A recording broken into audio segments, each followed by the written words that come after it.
Hey, what's up everyone? Pastor JAMZ back with another review, and today we got the latest album and debut album from David, WITHERED. David is 20-year-old David Anthony Burke from Queens, New York, but was raised in Houston, Texas. Hey, if you see my last podcast episode, Talking Jams episode 4, hey, shout out Houston, alright? That's all I'm gonna say. Hey, link in the description. Big shout out to that. Hey, this was the most viewed episode so far and with the most likes. Really, really appreciate it. Me and Anthony, we had a lot of fun.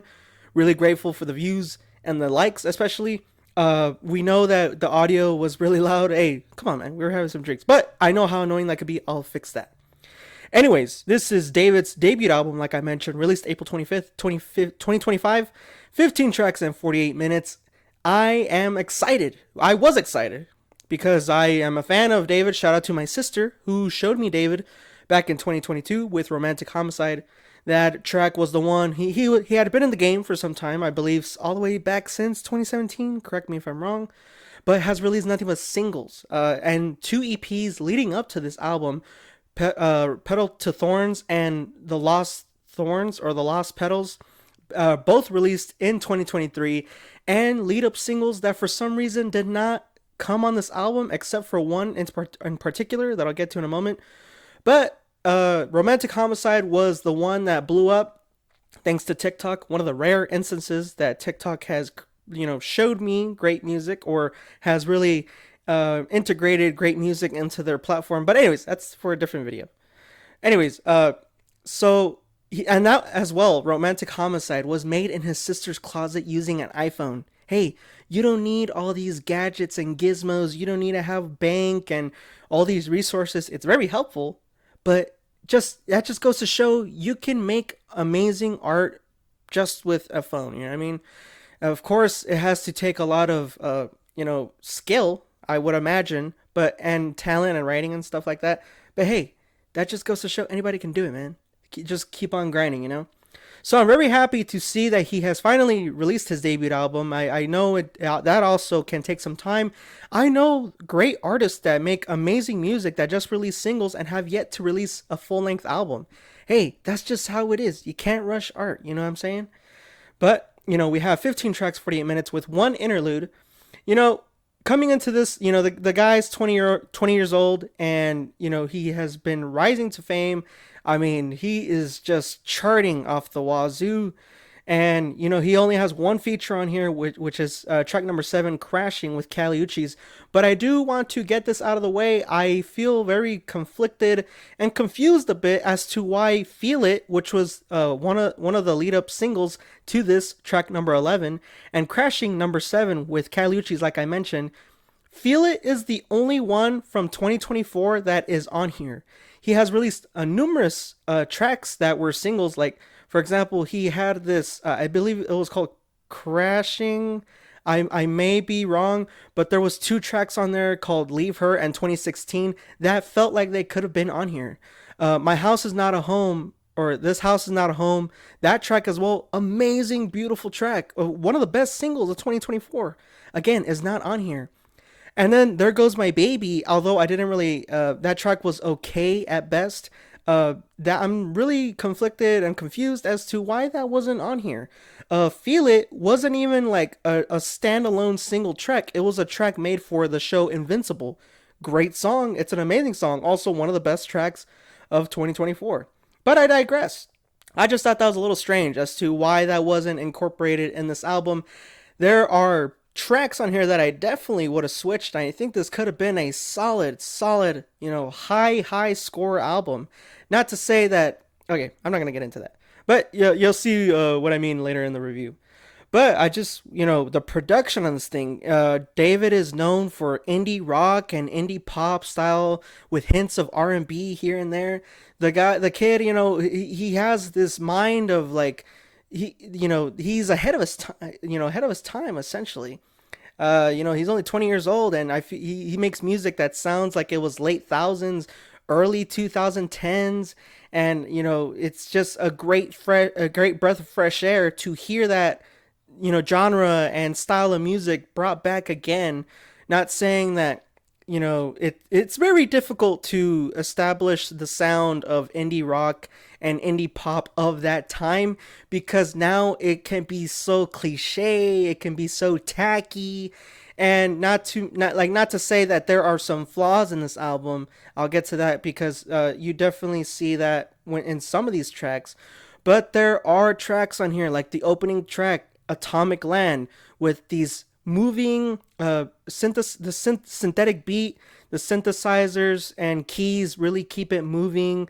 It's a fun track, kind of, even though it's the most of the album is very emotional, in terms of like having a breakup, and this back and forth, with relationships and stuff like that, this constant cycle of toxicity that is plagues most of today's love interests, and most of today's love, that type of lifestyle, if I gotta be honest here. But oh my god, like I said, he's 20 years old. Some of the poetry in this thing is phenomenal and so deep and emotional. I'm like, dude, are you okay, man? Like, I don't know if he's talking about the same girl in every track, but like I said, he is constantly going around, like for example, in the track "You Left Me First," like it is a very emotional, deep track, and "Say It Back," where she is very, like, shallow with saying "I love you," and what, like he feels so lost of, like, okay, she's lying to me, but I still love her, and things of that nature.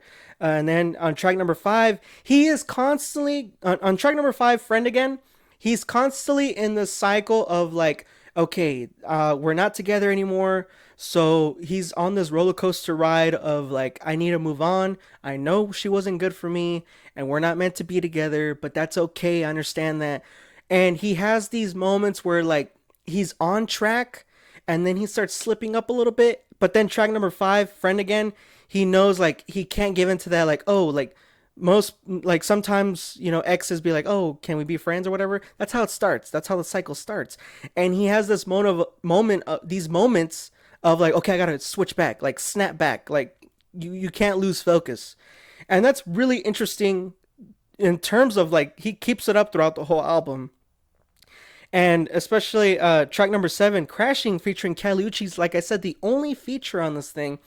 I was a little scared. I did not listen to it leading up to this album. Uchis, oh my, I mean, I gave her, she was on my top albums list of last year. I admire her work so much, but I just didn't really know how that was going to play out. I thought it was kind of be like a cash grab type of track, like typical radio hit. No, not at all. Amazing chemistry between the two. Oh my god, it is so awesome. Her vocalization, the way that she plays it off, really well done. Her verse, she comes through with her beautiful vocals, but it's very played out, and she plays a lot with it, and kind of sounds like she's like, I mean, she's not crying, but it's played as if she's crying towards the end of her verse, where she is harmonizing and, doing those long stretched out vocals. Very beautiful stuff. That is a badass track, and the fact that it's in the middle, keeps the album going. However, this is where we get down to the criticism, the nitty gritty, and I do have to say I'm going to kind of be eating my own words on that one. I don't take off points for interludes. Interludes, if anything, that's kind of like a bonus content. If it's a good interlude, it's a good interlude. Like, for example, there's an interlude on The Weeknd's After Hours that I like. It's a bonus. It's actually like a track style interlude. But there are skits and there's interludes that just kind of play as, like, building blocks for whatever the artist is trying to portray in their album. Kind of adds to the story. The interlude is very cheesy. Invisible String Theory. To me, I mean, I don't even care about it, but I do want to mention it. I'm not really a big fan of, like, cosmic, universal stuff, and that's pretty much the conversation between the guy and the girl, but that's whatever. But I do mention that because it is the middle of the album, and the middle of the album is where I see most of the flaws and issues with this album, in terms of pacing especially.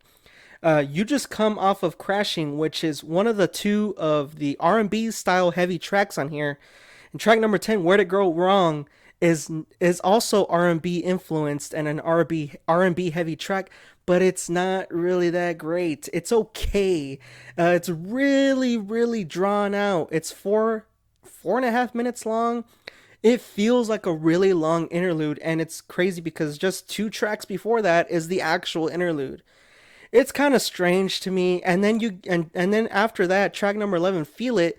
It's really fast paced. It's moving. It's jumpy. It's a radio hit. It's a single. So like that, take it as you will. I just feel like it's some of the fat on this album that could have been trimmed out.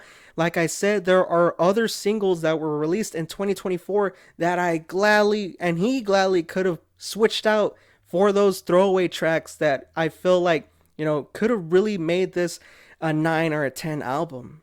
Yeah, I am saying that it could have been a 10 out of 10 album.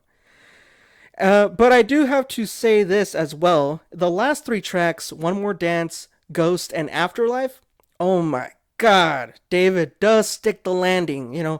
I was a little scared when I heard the middle, but he does save this album with, especially the first 7 tracks are phenomenal. The last 3 tracks, oh my god, he saves the album for whatever bump in the road the middle was. One More Dance, he is he it feels like he has kind of given up on like staying focused and trying to stay on like focusing on himself and building himself, keeping his mindset clear that hey, this is not going to work, this is not good. So One More Dance, you could kind of speculate what that's about. He's kind of giving in, and it's just going to start this cycle again that's going to hurt him just in the end. And that's what happens in Ghost, track number 14. He has the ghost of his lover. She's with somebody else, and that she kind of puts on this facade that she's happy or whatever, but he has the real her, but the real her is just a sad like ghost, and not she's not physically there. She is kind of lost in the world, and won't ever go back to her former self. And that's pretty deep. Track number 15, Afterlife. Wow, really really emotional track. I really think that it's amazing how he keeps this thing of like no features, because he is his own background vocals, and just in the end he kind of loses against his own will. She ends up just hurting him again, and he has been for the lack of better terms, he's dead essentially, and it's just restarting the whole cycle again, and in the end he's just another heartbreak. So really beautiful stuff, especially the last minute of that track. You have these explosive violins and strings that you have not heard throughout the rest of this album. It is the final hurrah and the final like the whole shebang and the final crescendo of this story, of this cycle, and just what was inevitable to happen to him since he finally gave in to giving her another chance and stuff like that. But look, the kid, really amazing stuff. He's a poet. He's a poetic at heart, and he's a poet at heart. And I think that this is a really, really solid album. There aren't, like I said, the middle of the album, the pacing was a little off. There could have been switches here and there, but hey, it is what it is. This is his debut album. I know he's only going to get better, and I can't wait to see what David comes out with next. I'm giving Withered by David, his debut album, an 8 out of 10. This is solid. Forget whatever the middle is. Yeah, you can trim the fat here and there. It really does show his age in terms of some corny lyricism here and there, but hey, it kind of plays well with the album. I mean, like I said, the kid's 20 years old. What can you expect? There are deep cuts on here, very emotional cuts, very emotional, powerful lyrics that I'm like, dude, is he okay? You're 20 years old. What do you like? You are already going through these things, writing these things, and it just makes me excited for what he comes out with next. Although I do hope that he is okay and things of that nature. Hopefully this is something that helps him cope or whatever. But that's for a different video. That's off topic. 8 out of 10, Withered by David. Check the link in the description below for the last podcast episode, and if you want to check this album out. Pastor JAMZ,